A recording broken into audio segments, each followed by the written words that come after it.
dari kehidupan keluarga yang berkecukupan gitu Pak ya. Bahkan kurang dikatakan. Di bawah garis kemiskinan. Di bawah garis kemiskinan. Berarti di bawah nol. Berarti kan semangat juangnya untuk Insya Bali ini lacur ganti gitu. Tapi kan ada semangat juangnya itu Pak ya. Saya bahagia karena orang tuanya itu miskin. Itu saya. Karena dengan orang tua saya miskin, saya menjadi terlatih untuk bekerja keras. Ada peluang yang harus bisa kita capai, ada tantangan yang harus kita hadapi. Kita akan berkolaborasi dengan semua perguruan tinggi di Bali, negeri maupun swasta, untuk mensupport pendidikan tinggi ini. Disubsidi oleh Pemprov Bali bersama pemerintah Kabupaten Kota Sebali. Programnya adalah... Pak, ini menarik. Masalah budaya ya Pak ya. Khususnya Bapak tadi bilang melestarikan bahasa ibu adalah satu hal yang wajib kita lakukan, melestarikan bahasa Bali itu sendiri. Namun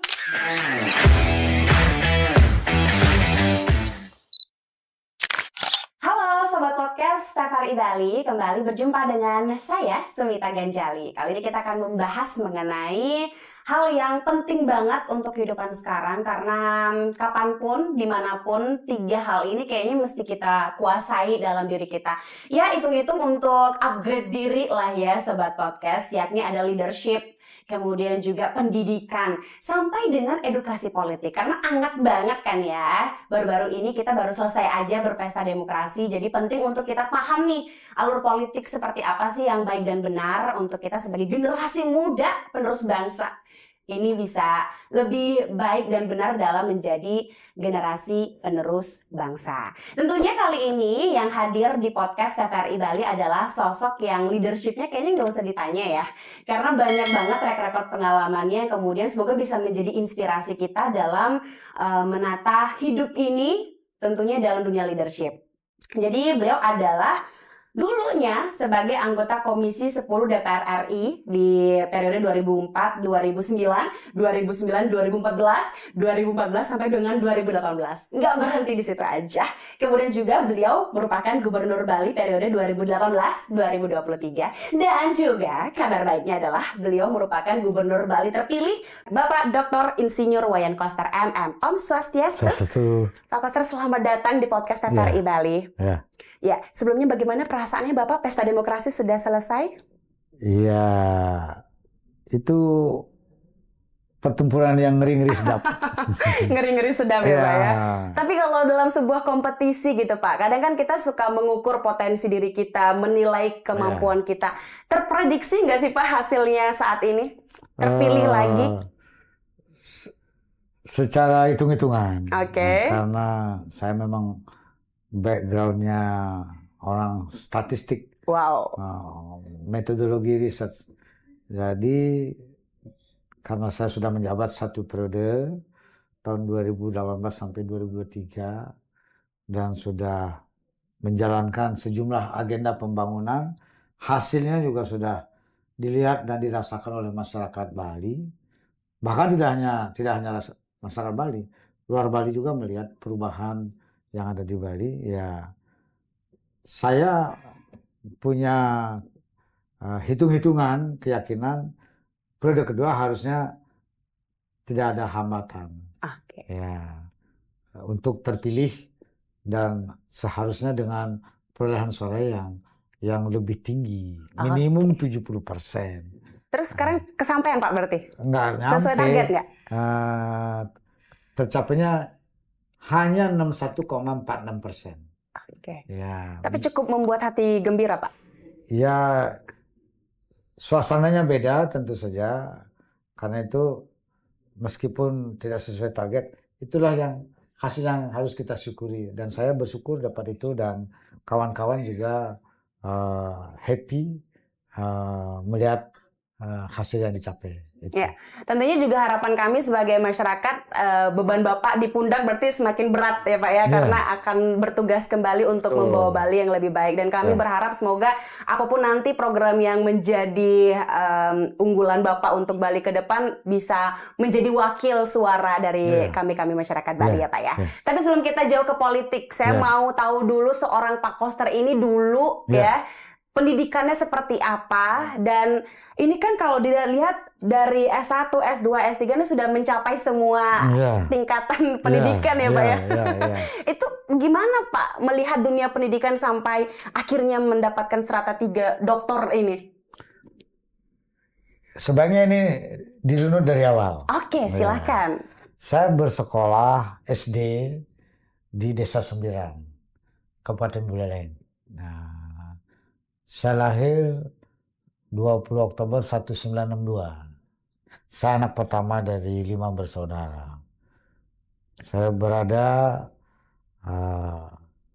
dalam keluarga di bawah garis kemiskinan. Ya.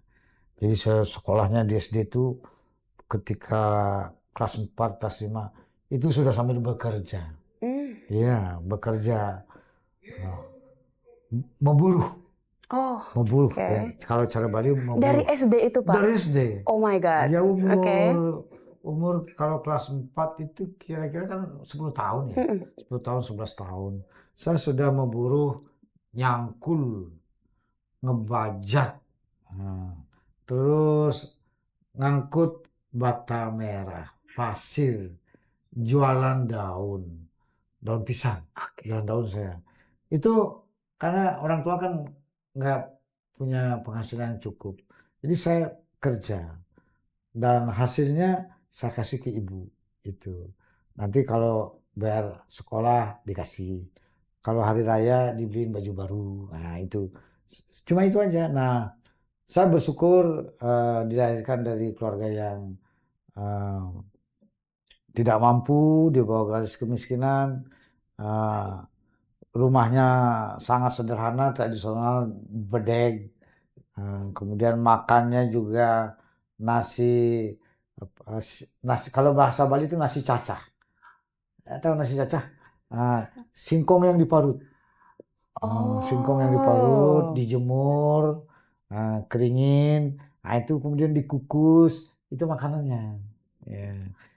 Udah itu sele, keladi, itu makanannya. Daun kelor, bayam, kacang, itu makanannya. Makanan sangat alami, sederhana. Jadi kalau beras itu cita-cita, nggak ada. Di luar itu yang utamanya jagung. Ya. Nah, saya bersyukur dilahirkan dari keluarga yang tidak mampu sehingga saya terlatih untuk bekerja. Sehingga hidup saya ini Spartan. Udah tahan banting itu menghadapi situasi yang udah amat susah gitu. Tapi Tuhan tolong, dari lulus SD saya dibantu oleh Wak ke SMP. Orang tua kan nggak mampu.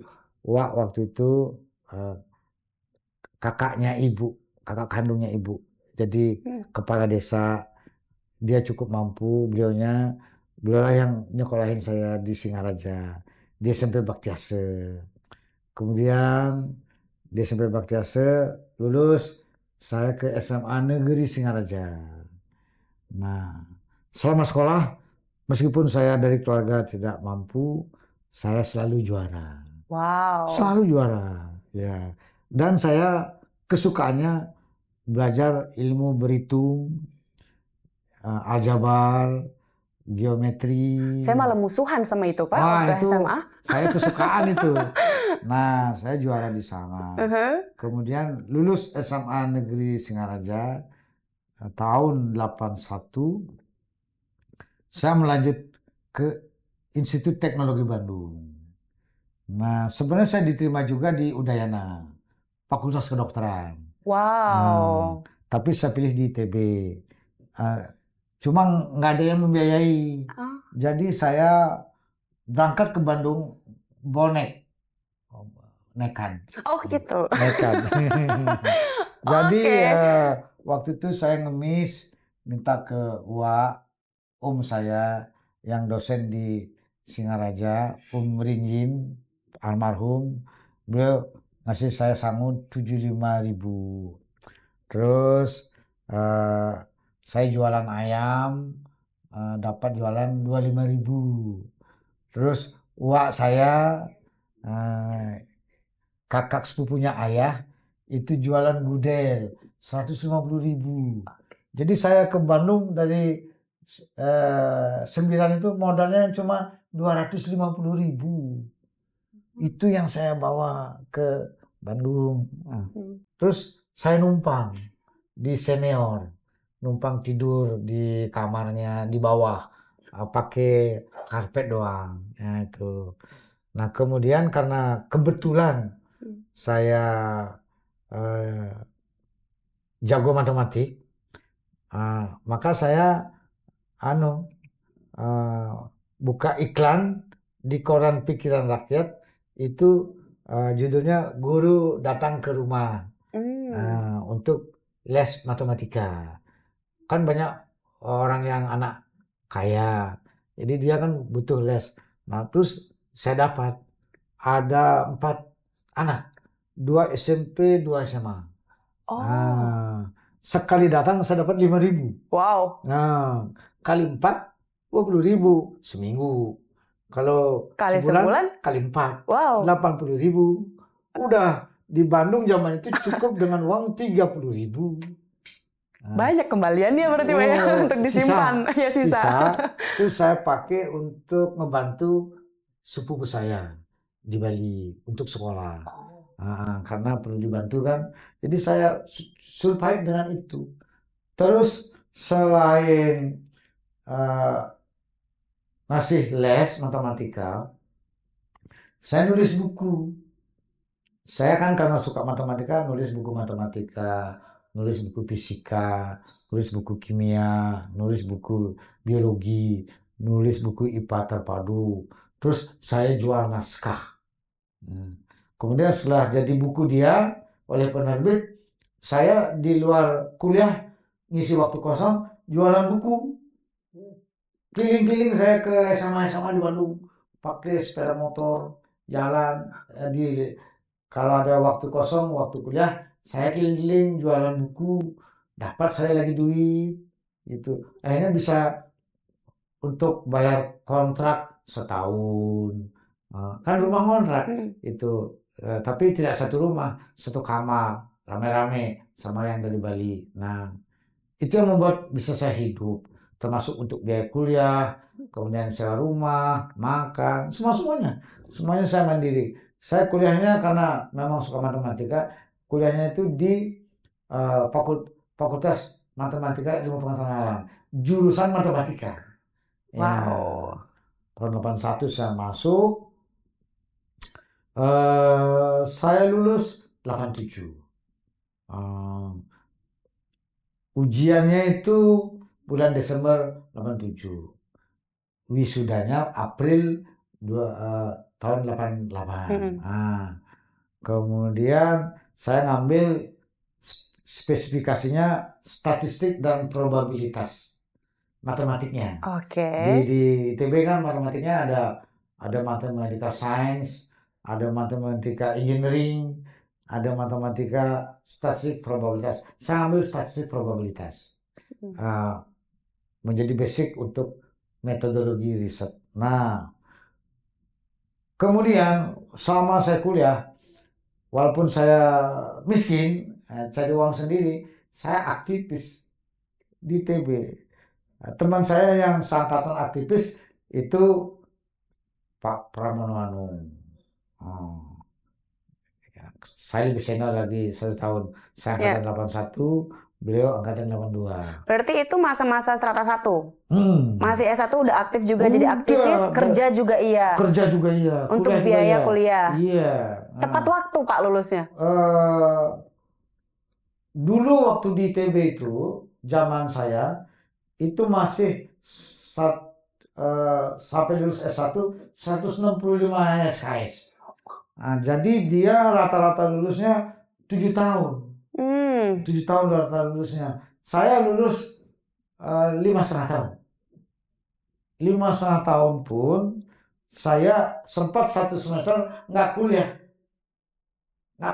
kosong. Kenapa tuh Pak? 0 SKS.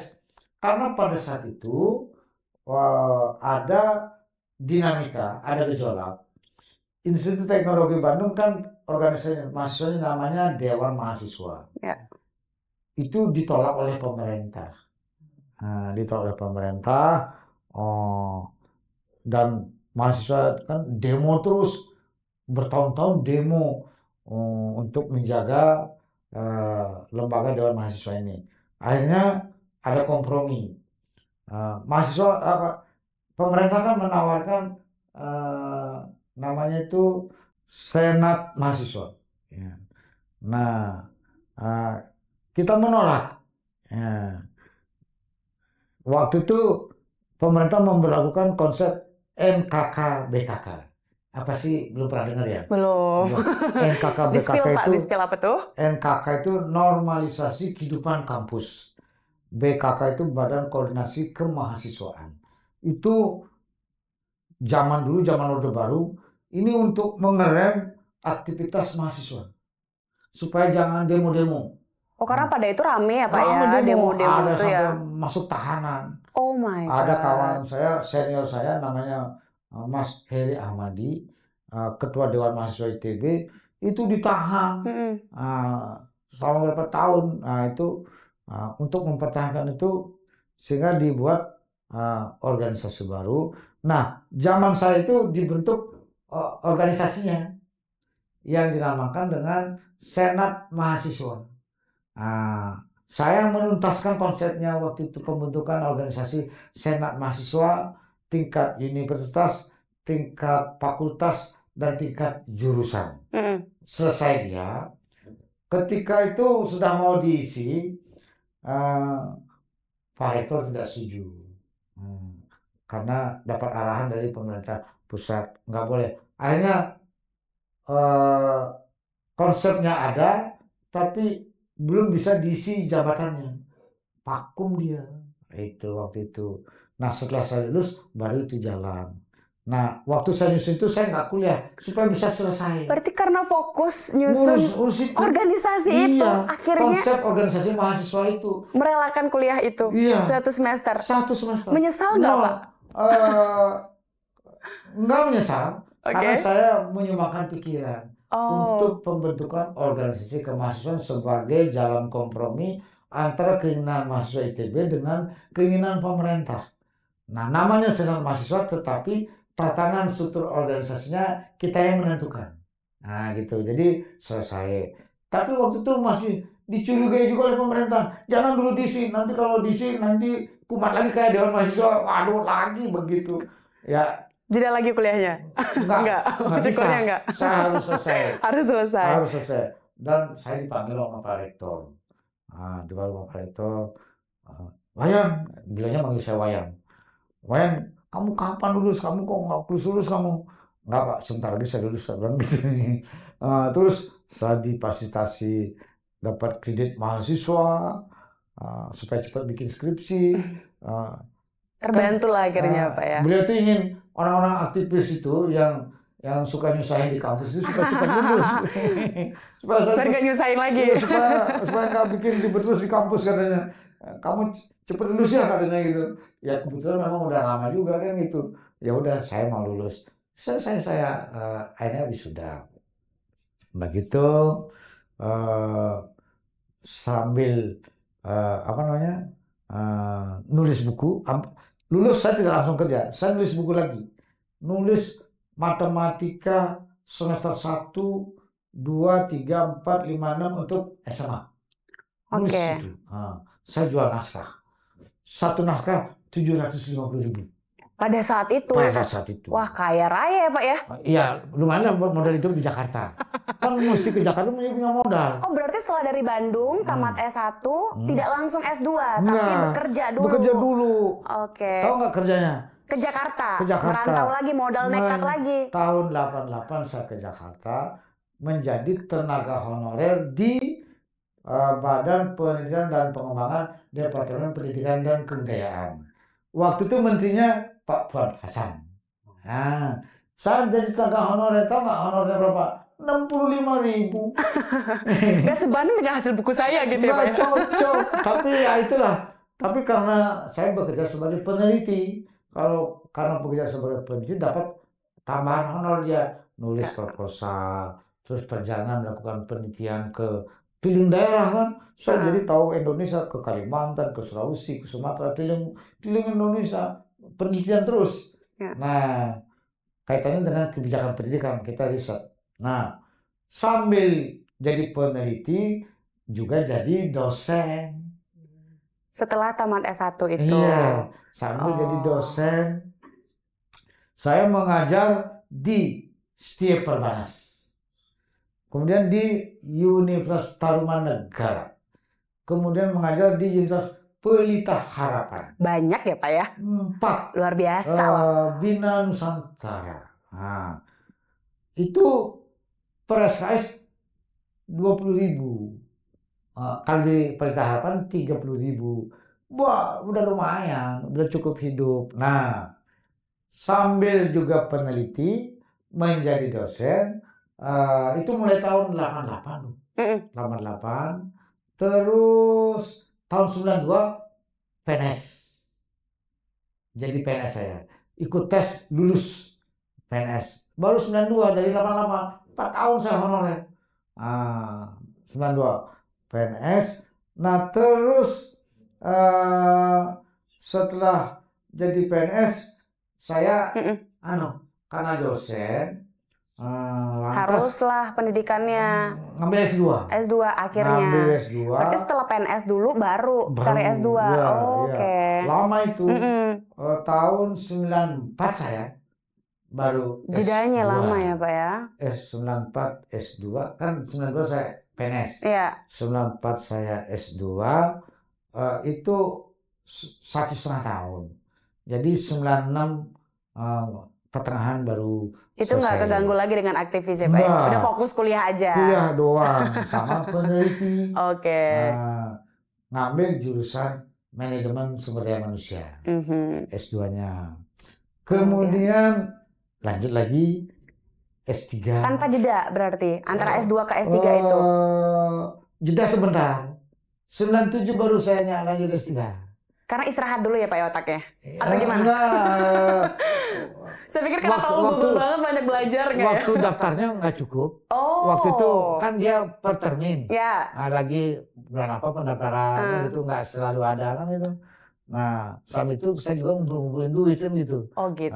Kan ngambil S2 kan bayarnya nggak mahal. Ya. Kan bayar sendiri gitu. Jadi dari ngajar itu saya dapat, dari nulis buku saya dapat. Nah, ambil S3, di S3-nya itu saya di Universitas Negeri Jakarta. Ngambil jurusan ini, manajemen pendidikan. Oke. Pendidikan. Saya 2 tahun doktor. 2 tahun? 2 tahun. Langsung gelar doktor. Pak ini menarik Pak ya dari perjalanan. 2 tahun doktor itu saya ujian doktornya itu Oktober 99. Saya lahir tuh Pak. Oh gitu? Waduh. Saya lahir Bapak S3. Ini awal masih muda berarti kan? Itu. Sangat Pak, belia. Iya. Nah, saya dokter. Nah, kan saya masih bujang. Oh gitu. Masih bujang. Ya, belum punya. Tapi gitu. Sudah S3. Sudah S3. Okay. Nah terus udah gitu baru ketemu Bu Putri. Bunda, ketemunya di Jakarta? Enggak, di Bali. Oh di Bali. Berarti setelah S3 itu pulang? Belum. Ketemunya 98. Oh gitu. Nikahnya setelah S3. Oh, ya. Berarti PDKT-nya sudah setahunan ya Pak untuk mengenal. Ya. Agustus 98. Wow, masih ingat loh ya berarti Pak ya? Penting itu ingat. Pak, tapi sebelum kita bahas lebih jauh ke situ nih Pak, kan menarik tentang S1, S2, S3 awalnya modal nekat aja berarti betul, dari kehidupan keluarga yang berkecukupan gitu Pak ya? Bahkan kurang dikatakan. Di bawah garis kemiskinan. Di bawah garis kemiskinan. Berarti di bawah nol. Berarti kan semangat juangnya untuk Bali ini lacur gati gitu. Tapi kan ada semangat juangnya itu Pak ya. Itu tuh justru sebenarnya karena miskin itulah daya juangnya tinggi. Kan pilihannya 2, hidup atau mati. Nah itu menarik Pak, dari 5 saudara, banyak nih saudaranya gitu. Apakah semua ini dapat motivasi dari orang tua untuk ya udah kamu harus berani merantau dengan modal nekat, dicontohin dari bapak dulu kemudian diikuti oleh adik-adik, atau gimana sebenarnya sistem pendidikan dalam keluarga seorang Pak tumbuh Koster? sendiri. Oh. Tumbuh dari kesadaran sendiri. Oh gitu. Saya harus bisa memecahkan masalah hidup saya sendiri. Timbul dalam benak diri saya. Adik-adik saya nggak ada yang lulus. Berhenti di SMP, berhenti di SD. Merasa menyesal nggak Pak tumbuh sendiri tidak bersama dengan adik-adik? Saya kembali pada jalan hidup orang. Ya, saya selamat. Adik saya kok putus semua. Karena memang orang tua nggak mampu dan kemudian adik saya yang satu itu bermasalah, jadi dia nggak bisa lanjut. Yang lain memang karena nggak punya uang. Dan wah saya nggak mampu lagi membiayai, jadi nggak bisa sekolah dia. Cuma saya yang selamat. Ya. Jadi saya bersyukur sekali bisa selamat. Nah kemudian jadi peneliti, jadi dosen, kemudian S3, nikah saya Desember 99 sama Bu Putri, kemudian terus PNS, lantas tahun 2000 saya mulai aktif di partai. Oke, berarti pendidikan menurut seorang Pak Koster itu sangat penting sekali ya Pak ya. Iya. Dan keberhasilan orang itu berarti dari semangat juang sendiri. Iya. Walaupun dalam artian tadi kita saudara kandung berlima harus sukses semua, nggak bisa kita menentukan gitu berarti Pak ya. Nggak bisa. Oke. Jadi gini, waktu itu ya apa namanya? Karena saya berada di bawah keluarga garis kemiskinan itu, saya membangkitkan semangatnya. Kayak jengah gitu ya Pak ya. Supaya saya tidak stres, tidak mengalami gangguan jiwa karena kemiskinan. Saya muncul waktu itu spiritnya, kalau orang bahagia karena kaya, saya bahagia karena orang tuanya itu miskin. Itu saya. Karena dengan orang tua saya miskin, saya menjadi terlatih untuk bekerja keras, memperkuat kehidupan dari diri sendiri. Kan itu modal yang luar biasa. Jadi kalau orang karena bisa sukses karena diberi uang banyak oleh orang tuanya, kalau saya bahagia karena sukses jalan dengan kehidupan sendiri, cari uang sendiri. Itu kan luar biasa modal. Maka sekarang saya apa saja saya hadapi, ada takutnya saya. Ya, karena hal yang paling susah sudah saya bisa lewati. Tapi support system bersama dengan keluarga itu tetap ya Pak ya terjalin berarti ya. Oh iya. Oke.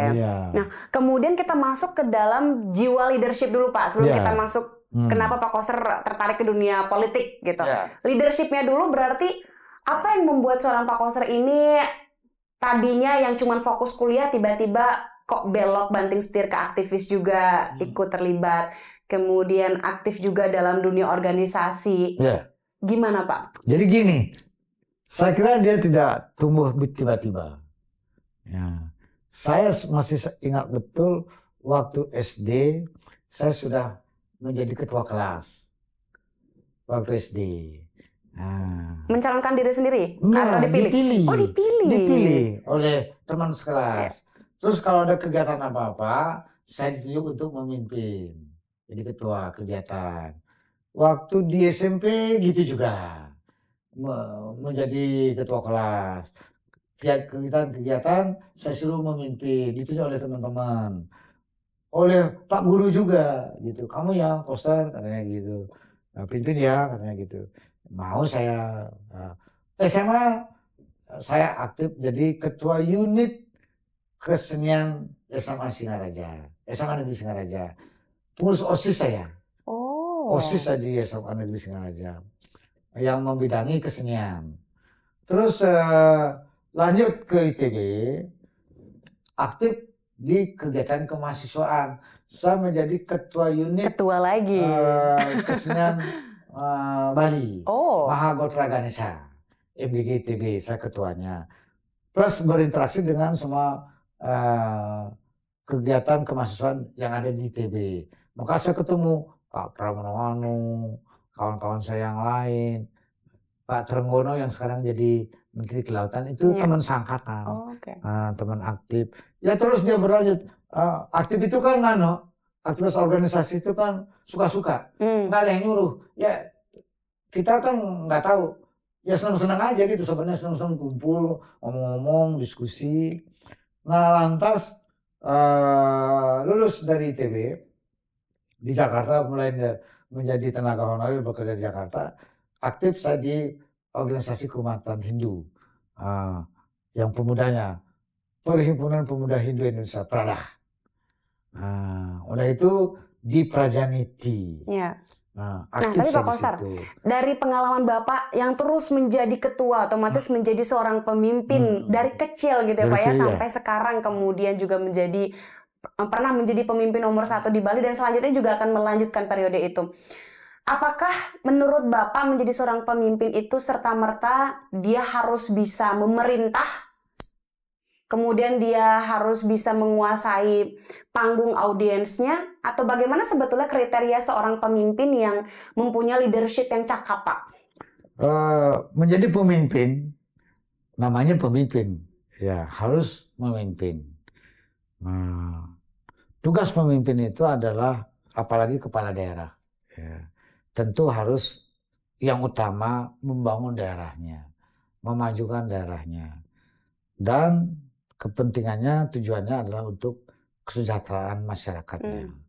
Nah, karena itu seorang pemimpin di daerah, menjadi kepala daerah, dia harus paham betul mengenai potensi yang dimiliki daerahnya untuk dikembangkan dan diberdayakan sebagai sumber kehidupan masyarakatnya, sebagai sumber pendapatan daerahnya untuk memperoleh anggaran dalam rangka membangun daerahnya. Kemudian dia memahami betul potensi lokalnya berkaitan dengan kehidupan masyarakatnya. Kalau di Bali tentu budaya.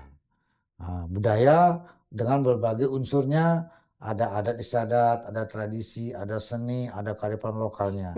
Harus paham. Harus paham betul, karena saya menjadi kepala daerah di Bali, saya harus paham betul soal Bali. Ternyata Bali ini beda dengan provinsi lain di Indonesia. Kalau provinsi lain itu daerah lain itu di Papua punya emas, daerah lain dia punya minyak, daerah lain dia punya gas, daerah lain dia punya tambang batu bara, terus pertambangan yang lainnya, punya kelapa sawit dan macam-macamnya. Bali, apa yang dia punya? Budaya.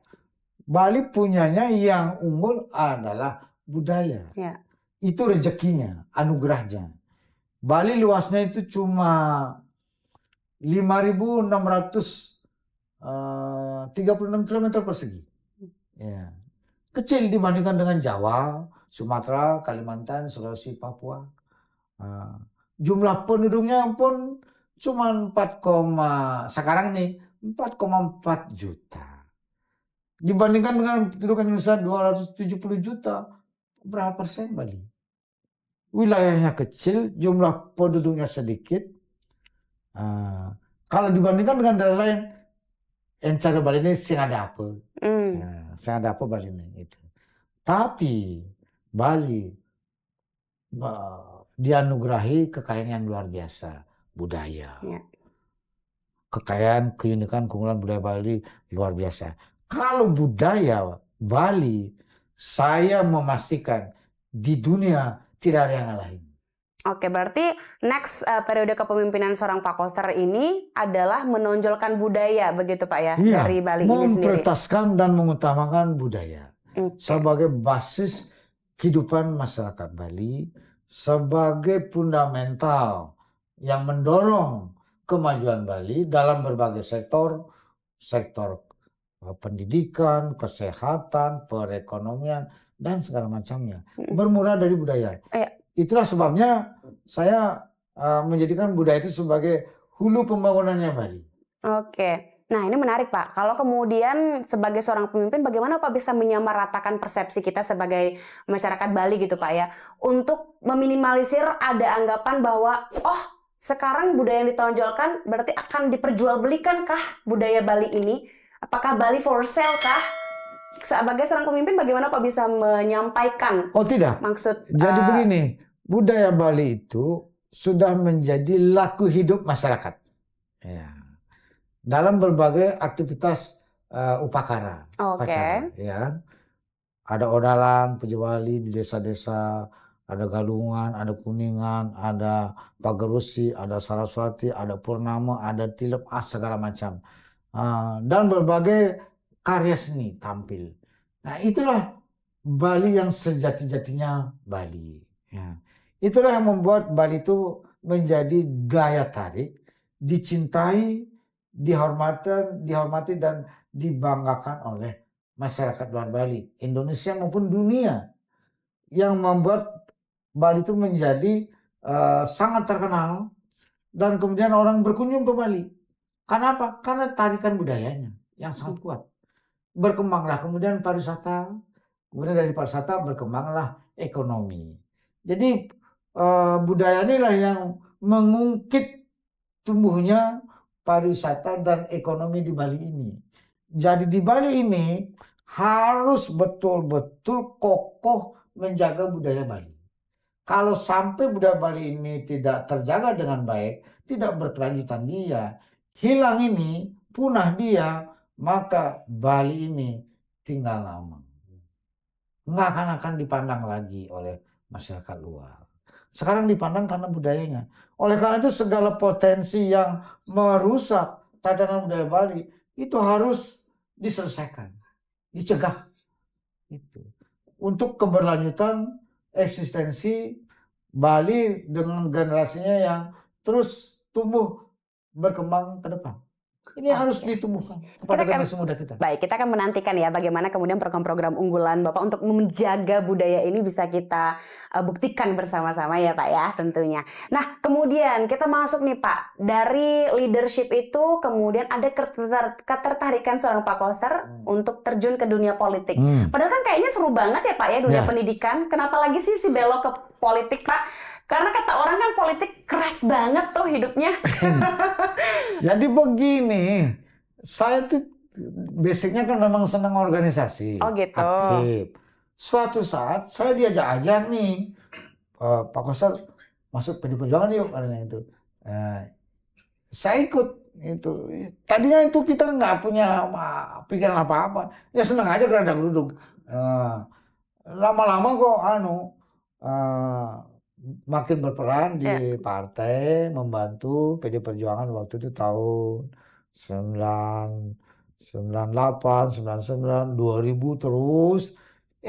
Suatu saat saya dipanggil oleh Bapak Pramono Anung, ya, beliau menjadi wakil sekjen PD Perjuangan waktu itu. Saya dipanggil, disuruh maju jadi calon anggota DPR di pemilu 2004. Waduh, saya bilang, Mas, saya nggak bisa. Soalnya saya PNS, saya nggak mau. Nanti kan saya harus mundur jadi PNS, gitu. Jadi saya aktif di partai, ya, tidak berarti saya harus jadi DPR. Enggak, saya senang-senang aja. Saya bilang, jadi biarkan saya PNS gitu. Terus lagi diajak ngomong saya, nggak, kamu harus maju, katanya gitu. Loh, harus maju, nanti mundur dari PNS, saya nggak dapat, nggak lolos saya di DPR, saya mundur PNS. Saya makan apa nanti saya sama istri sama anak? Enggak, saya kasih nomor yang bagus kamu, katanya gitu. Dikasih saya nomor 4. Akhirnya saya mau, dia memastikan Bali pastilah dapat, katanya gitu. Ternyata pemilu 2004 dapat 5 kursi PD Perjuangannya. Saya nomor 4, waktu itu masih pakai nomor urut. Akhirnya dapat saya jadi anggota DPR gitu. Itu sesuatu yang saya nggak pernah kebayang dan tidak ada cita-cita untuk jadi anggota DPR, nggak ada. Berarti karena tidak ada cita-cita DPR, kemudian akhirnya menerima tawaran DPR, apa dong yang ada dalam benak seorang Pak Koster? Nanti saya jadi DPR, saya harus apa? Saya akan melakukan apa? Itu sudah terfikirkan belum apa? Nah, ada. Begitu saya terpilih jadi anggota DPR, dilantik, karena background saya kan pendidikan. Saya kan doktornya pendidikan. Maka saya meminta tugas supaya di komisi yang menangani pendidikan. Oh, bisa request, Pak? Iya, request. Oh, supaya gitu. latar belakang pendidikan. Dapatlah saya di komisi 10. yang ngurusi pendidikan, kebudayaan, pariwisata, pemuda, olahraga. Cocok banget buat saya. Cocok pertama karena ngurus pendidikan, background saya pendidikan. Cocok kedua adalah kebudayaan. Dapil saya Bali, kebudayaan. Cocok yang ketiga pariwisata, Bali pariwisata. Saya harus banyak berjuang tentang pariwisata. Nah, di Komisi 10 inilah saya mulai meniti perjuangan untuk membentuk kebijakan pendidikan agar pendidikan di Indonesia itu semakin maju.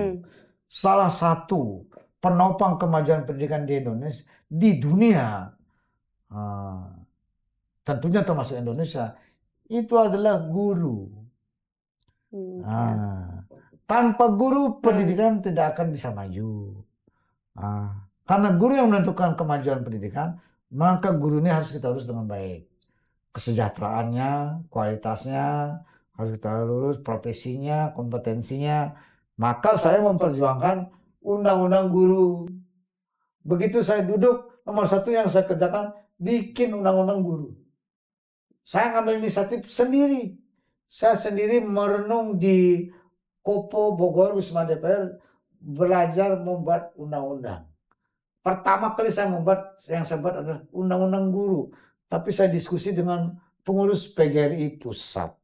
Nah, setelah jadi konsep dasar, saya rembukan kawan-kawan dari praksi lain. Semua setuju ternyata untuk mendorong kemajuan guru, memperjuangkan undang-undang guru ini. Itu yang pertama saya perjuangkan. Dan teman-teman praksi di DPR Komisi 10 semua setuju. Udah itu kita undang Menteri Pendidikan. Waktu Menteri Pendidikan adalah Pak Profesor Dr. Bambang Sudibyo. Ya, jadi cocok pendapatnya untuk menyusun undang-undang guru. Jadilah undang-undang guru. Berarti inisiatif DPR, inisiatifnya saya. Nah, mulailah guru dijadikan sebagai tenaga profesional. Kemudian untuk mendapatkan profesional itu, dia harus mengikuti sertifikasi.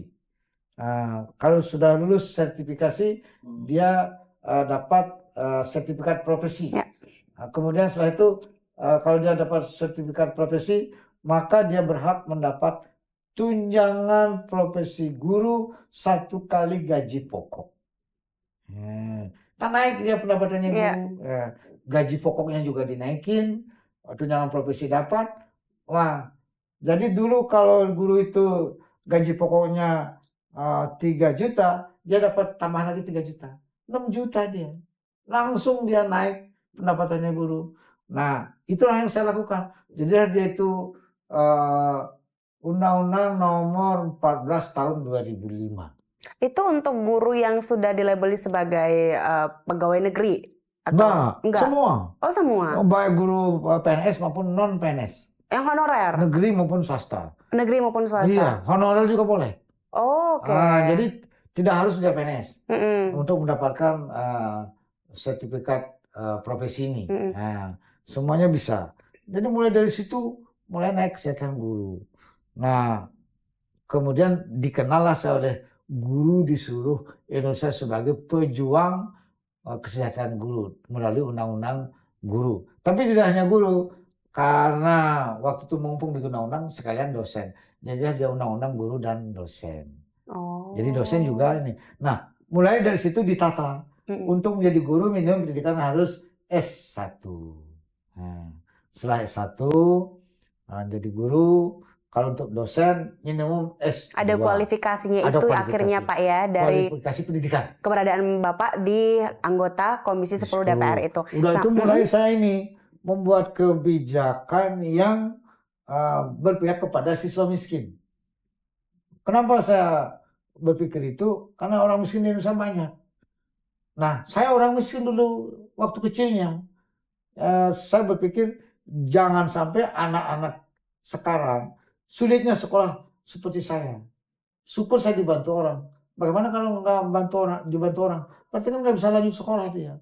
Maka negara harus berkontribusi besar untuk memprioritaskan pendidikan ini.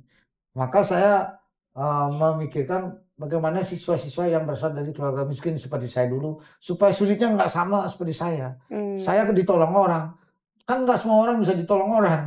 Ya. Jadi negara yang harus nolong. Nah, karena itu saya bikin bantuan siswa miskin, BSN. Oh. Nah, itu saya bikin kebijakannya. Itu diberikan seluruh Indonesia, ke sekolah-sekolah seluruh Indonesia.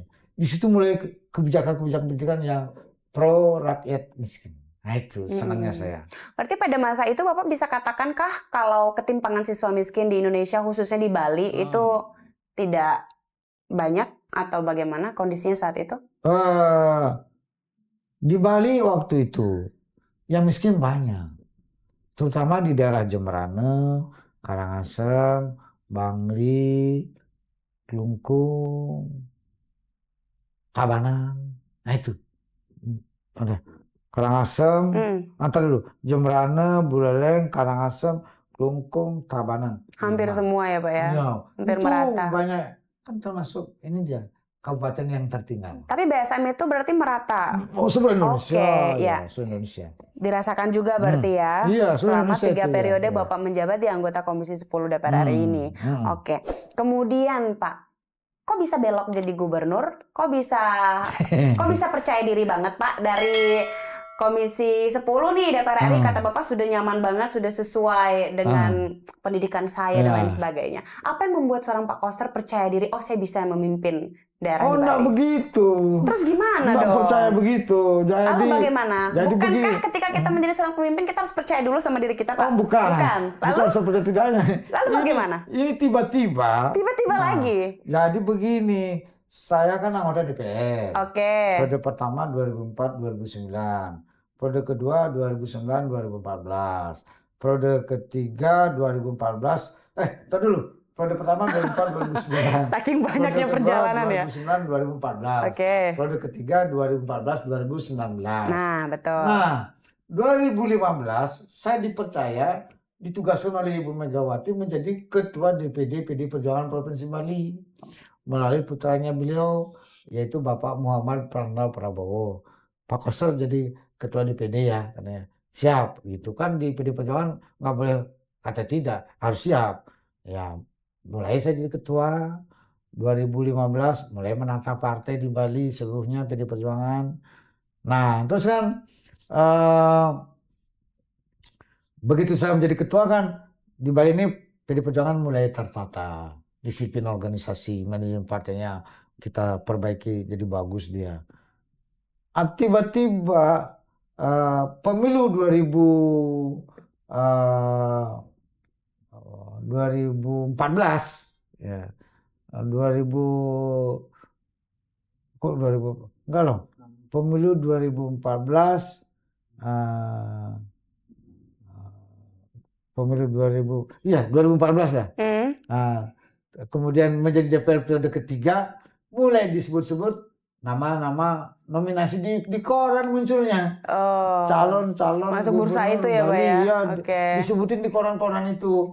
Banyak nama kan. Ada Bapak Pak belum tahu berarti Alif itu? Putra, baru tahu pada saat itu? Iya, muncul di koran. Terus ada Pak ada Pak Alif Putra, ada Pak Edi Bagus Sulaiman, ada Edi Bagus Rai. Banyak nama lah ya Pak ya? Ada Demon, ada Pak Gerudak, banyak lah gitu. Nama saya salah satu muncul. Nah, karena muncul dia, wah kali jadi gubernur, kali ini nyiapin diri gitu. Nah, nyusunlah saya ini tanpa disuruh, saya mau nyusun konsep pembangunan Bali. Itu mulai saya belajar tentang sejarah peradaban Bali, tentang potensinya Bali, tentang berbagai hal berkaitan dengan Bali. So, di DPR itu mejanya full buku. Satu meja itu 1,5 kali 2 meter. Isinya buku semua. Dan saya baca semua. Itu semua tentang Bali. Itu. Saya baca semua. Tiba-tiba itu studi literaturnya 1 tahun. 2015. Kemudian 2016 mulai saya korek-korek. Habis membaca kan korek-korek, suatu saat timbullah ide untuk memperdalam budaya Bali yang namanya Sadgerti. Jadi kearifan lokal Satketi. Terus saya berguru ke seorang suringgih, ya, Ide Sri Begawan. Tiap Jumat saya ke Bali berguru sama beliau. Kayak kuliah. Beliau dosen, saya mahasiswa. Tunggal. Tiap Jumat saya bawa buku, tulis apa yang disampaikan oleh beliau sampai Jakarta, baca lagi, kembangin lagi. Suatu saat muncul inspirasi Nangun Satkerti Loke Bali. Itu yang artinya menjaga kesucian dan keharusan alam Bali beserta isinya untuk mewujudkan kehidupan masyarakat Bali sejahtera, bahagia, niskala, sakala. Berarti itu sudah dipersiapkan sewaktu nama-nama Bapak itu bersaing dengan beberapa nama yang akan dicalonkan jadi gubernur. Iya. Kan mana tahu saya ditugasin kan gitu. Berarti udah siap dari sekarang berarti. Jadi kalau ditugasin udah siap. Jadi saya itu kebetulan aja. Ya siapin itu. Luar biasa loh persiapannya ya. Padahal belum ada ditunjuk pasti ini, tapi udah siap. Konsepnya udah luar biasa. Belum tahu akan ditugasin apa tidak. Pokoknya nyiapin aja. Oh gitu. Iseng-iseng aja. Tapi gitu. kalau nggak kepilih kecewa nggak Pak? Udah nyiapin sebegitunya sampai kuliah sama Sulinggi? Nggak ada. Enggak. Kan ilmu. Legowo aja berarti. Pakai ilmu untuk diri sendiri aja. Oh benar. Iya, dapat pengetahuan tentang Bali. Gitu. Kan lengkap, luar biasa itu. Tiba-tiba kan ada polling. Nah di polling itu nggak tahu siapa yang bikin, nama saya muncul juga dan selalu saya paling tinggi. Udah mulai pede tuh bakalan kau tunjuk. Polling-pollingnya itu saya paling tinggi terus. Nah udah gitu itu 2017 tuh 2017 polling begitu, lantas saya iseng-iseng. Nah saya kan punya kenalan lembaga survei, tolong survei dong, bilang gitu, survei calon gubernur wakil gubernur Bali gitu. Di survei saya tertinggi ratingnya, paling tinggi. Waduh, ada peluang nih.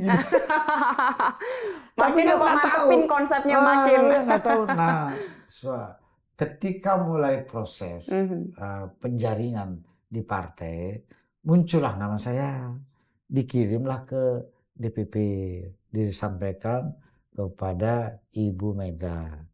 Nah, singkat kata, saya yang direkomendasikan berpasangan dengan Pak Chok Aceh pada saat itu calon wakil gubernur. Jadilah saya calon, pasangannya Koster Chok Aceh. Nama singkatannya Koster Aceh. Iya. Nah, itu dapat rekomendasi. Dapat rekomendasinya nih, tanggalnya istimewa nih, biar tahu nih. Tanggal 11 bulan 11 jam 11. Tahun 2017. Emang kalau kita main politik itu harus bisa mengenal tanggal-tanggal istimewa atau nomor cantik gitu ya Pak? Bukan, itu DPP yang nentukan. Oh gitu, saya kira. Rekomendasinya, saya dipanggil ke Jakarta untuk menerima rekomendasinya itu. Tanggal 11, bulan 11, jam 11, tahun 2017. Jadi triple 11. Oh gitu. Itu hari baik rupanya. Oh hari baik katanya. Baik. Nah, dapat saya terima rekomendasi sama Pak Chok Aceh. Nah, lantas kan resmi kita nih. PC udah lengkap, udah jadi. Nangun Satkerti Loke Bali. Karena udah persiapan ya Pak ya? Udah jadi bahannya. Nah, itu kan kita tawarin. Nah, mulai survei pasangan. Pasangan yang dihadapi kan Ide Bagus Rai bersama Ketut Sudikerti. Nah, dari survei sejak awal, posisi saya selalu leading, selalu di atas. Apa sih Pak kira-kira yang menurut Bapak potensi dari saya nih yang membuat saya kok bisa unggul ya dari beberapa nama akhirnya muncul diperpendek lagi, akhirnya sampai survei Bapak yang tertinggi? Pasti pertama karena saya bertugas di Komisi 10. Yang salah satu prestasi saya adalah memperjuangkan Undang-Undang Guru dan Dosen. Kemudian yang kedua adalah memperjuangkan pengangkatan guru bantu menjadi PNS. Saya memperjuangkan itu. Sehingga guru-guru di Bali itu pro saya semua. Ya, sebagian besar guru di Bali itu udah dukung Koster. Nah, sudah begitu lagi, waktu saya di DPR, saya rajin memperjuangkan pembangunan Wantilan, pembangunan pura, pembangunan jalan. Itu dilakukan pembangunan karena rumah sakit. itu dilakukan karena mau jadi gubernur, Oh, akhirnya nah. benar-benar enggak. Kan belum tahu. Oh Ya gitu. kan, mulai dari periode Saya pikir pertama. oke. Periode pertama, periode Berarti itu kedua. nggak masuk dalam konsep Nangun Satkerti itu ya Pak, yang Bukan. direncanakan karena itu tidak. murni memperjuangkan aspirasi masyarakat. Oh begitu. Saya pikir. Bukan ada motif. Oh nggak ada Enggak. motif ya. Murni. Ya, ya, Murni ya. memperjuangkan aspirasi masyarakat. Jadi maka di seluruh Bali ini, di semua kabupaten Ya. ada sentuhan saya wantilan, ada gor, ada pura, ada jalan, ada gamelan. Itu banyak yang saya bantu, merata di seluruh Bali. Itu Oke ingat deh. semua dia. Siap. Udah gitu tahun 2017 akhirnya saya berhasil memperjuangkan undang-undang tentang pemajuan kebudayaan. Ini berguna untuk budaya Bali. Jadi waktu itu saya surveinya paling tinggi terus setiap survei. Pilkadanya kan bulan Juni 2018. Itu survei terakhir bulan Maret. Posisi saya leading 20% di atas dari pasangan. Oke, tinggi lagi tuh Pak. 20%. Terus survei lagi bulan Mei. Lagi selisihnya 20%. Nah, udah kayak itu yakinlah saya menang. Oh. Yakin menang. Karena lembaga survei bilang, Pak Kosel, kalau selisih sudah di atas 10%, itu sulit berubah. Itu kalau tidak terjadi hal yang luar biasa, pasti menang. Oke. Nah, periode kemarin 5 tahun Bapak menjabat sebagai kepala daerah di Bali. Ya. Menurut Bapak sudah melakukan yang terbaik. Terus hasilnya kira-kira masyarakat puas nggak dengan Bapak? Saya tidak bisa mengatakan itu hasil yang terbaik.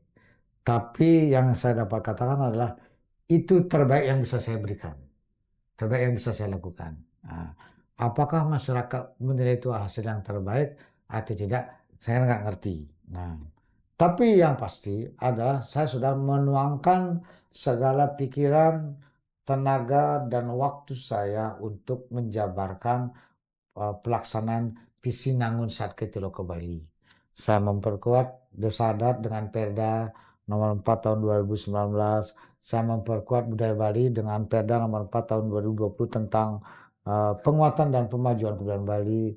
Sama menangani lingkungan Bali dengan baik, mengeluarkan kebijakan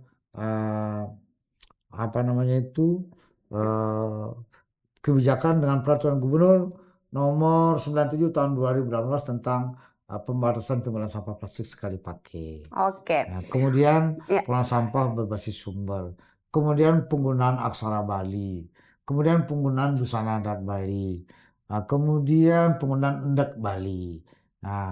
Itu rupanya responnya bagus sekali. Udah itu lagi memperjuangkan Pergub tata kelola minuman khas Bali, arak Bali.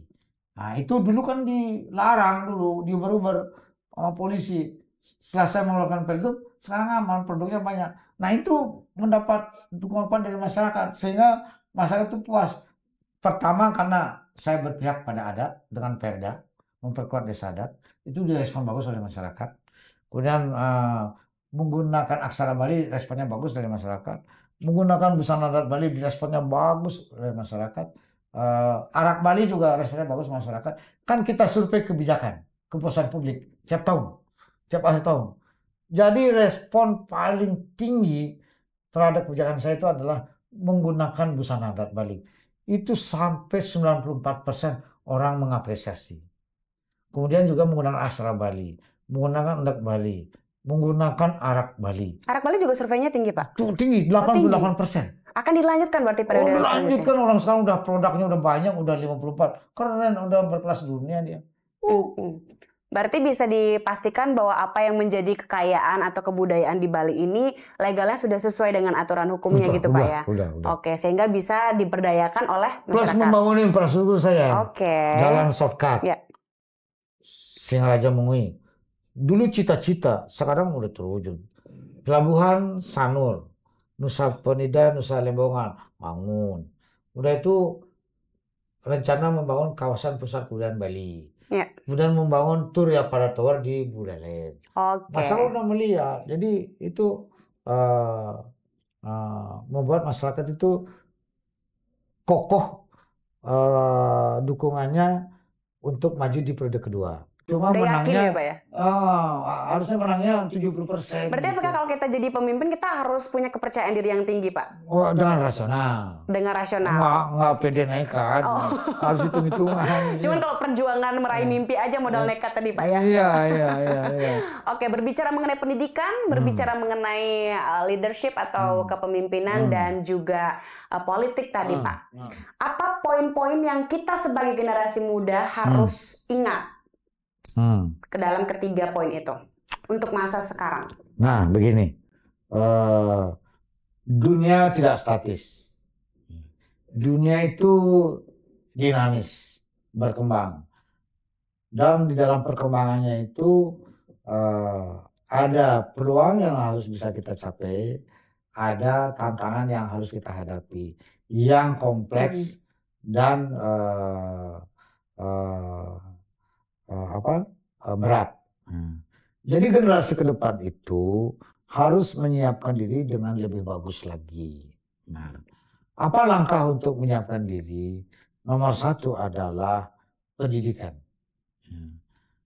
Pendidikan setinggi-tingginya. Kalau sekarang S1 cukup, tapi nanti saya kira karena kita akan menghadapi persaingan yang semakin ketat, lokal, nasional, global, maka untuk bisa memasuki persaingan yang ketat ini kita harus lebih kompetitif.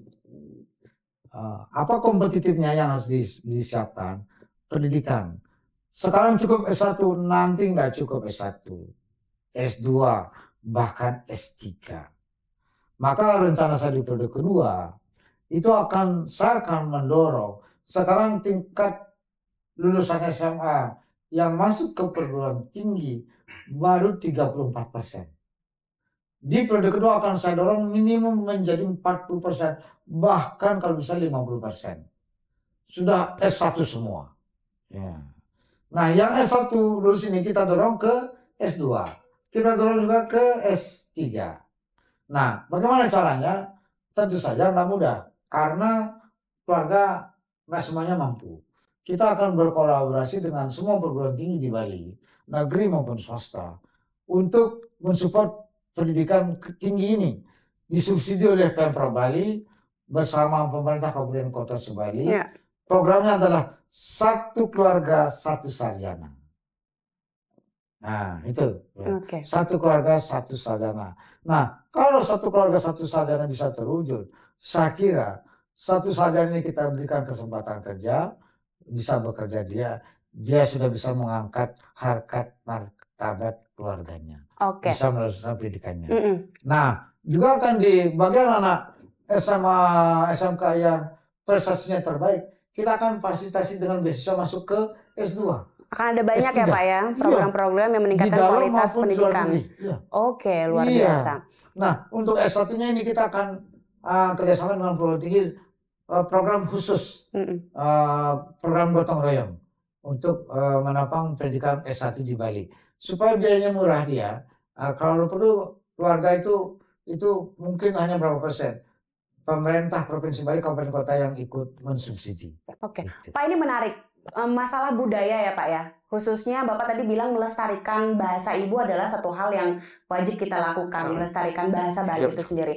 Namun ironinya kan sekarang Bali ini menjadi pariwisata. Betul. Yang mana yang datang adalah orang-orang yang tidak fasih berbahasa Bali. Betul. Begitu Pak.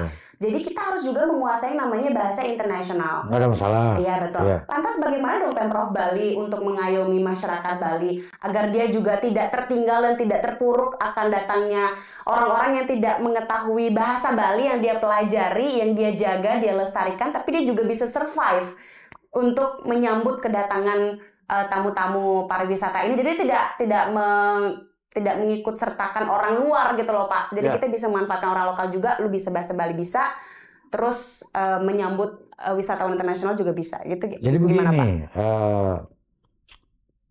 kita kan hidup di Indonesia. Indonesia ada bahasa negaranya, yaitu bahasa Indonesia. Betul. Undang-undang mengharuskan di sekolah kita harus menggunakan bahasa Indonesia. Berarti di luar bahasa Bali, tambah lagi nih, harus berbahasa Indonesia. Wajib itu menurut undang-undang. Yang ketiga adalah tuntutan menguasai profesi. bahasa asing. Tuntutan profesi. Jadi guide, kerja di hotel, atau menjadi tenaga kerja di luar negeri harus bisa bahasa asing. Bisa bahasa Inggris, bahasa Cina, bahasa Jepang, bahasa India atau apalah gitu. Harus bisa. Nah, itu kebutuhan. Nah, karena ada kebutuhan yang kompleks dalam bahasa, berarti potensi untuk menggerus keberadaan dan penggunaan bahasa Bali itu akan semakin tinggi. Jadi kalau ini tidak disadari dengan kebijakan proteksi, lama-lama orang Bali akan meninggalkan bahasa Bali. Dia akan sehari-hari menggunakan bahasa Indonesia dan mungkin juga lebih gaya lagi bahasa Inggris. Nah, di rumah pakai dia bahasa Indonesia mami, papi, atau bahasa Inggris my father gitu. Waduh. Berarti bagaimana dong? Berarti masyarakat Bali harus dihidupkan ya bahasa Balinya. Makanya saya dalam konteks untuk menjaga budaya Bali, salah satu budaya ini adalah bahasa. Jadi bahasa Bali itu harus dilestarikan, digunakan sebagai bahasa sehari-hari, paling tidak di rumah. Makanya saya mengeluarkan peraturan Gubernur Bali nomor 80 tahun 2018 tentang penggunaan bahasa aksara dan sastra Bali. Berarti ketika wisatawan asing datang kita pakai bahasa Bali aja Pak ya? Iya, kalau perlu orang asing suruh bahasa Bali dia. Dan begini, gitu. Untuk menjalankan itu, kebijakan ini, tiap tahun sejak saya menjadi gubernur, bulan Februari itu adalah bulan bahasa Bali. 1 bulan itu bahasa Bali. Ada pidato bahasa Bali, nulis aksara Bali, bercerita dengan bahasa Bali, begitu. Nah, jadi dengan anak-anak muda kita, terus ya ternyata saya apa yang saya khawatirkan sebelumnya, anak-anak muda kita mulai dari SD ya, SD, SMP, SMA, mahasiswa, yang tadinya saya pikir dia itu sudah lupa aksara Bali, saya kira dia sudah lupa dengan bahasa Bali. Ketika menghadapi event bulan bahasa Bali, wah enggak, waduh lancar sekali, aksara Balinya lancar.